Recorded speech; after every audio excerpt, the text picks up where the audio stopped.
বিষয়টা অনেকটা প্যাথেটিক। তবে এরকম প্যাথেটিক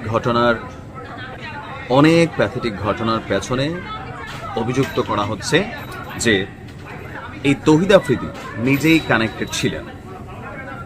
কথা বলছি, আপনার এই স্ক্রিনের এক অংশে যে ভিডিও দৃশ্য দেখছেন, এই দৃশ্যটা গতকালকে গভীর রাত থেকে মোটামুটি ভাইরাল।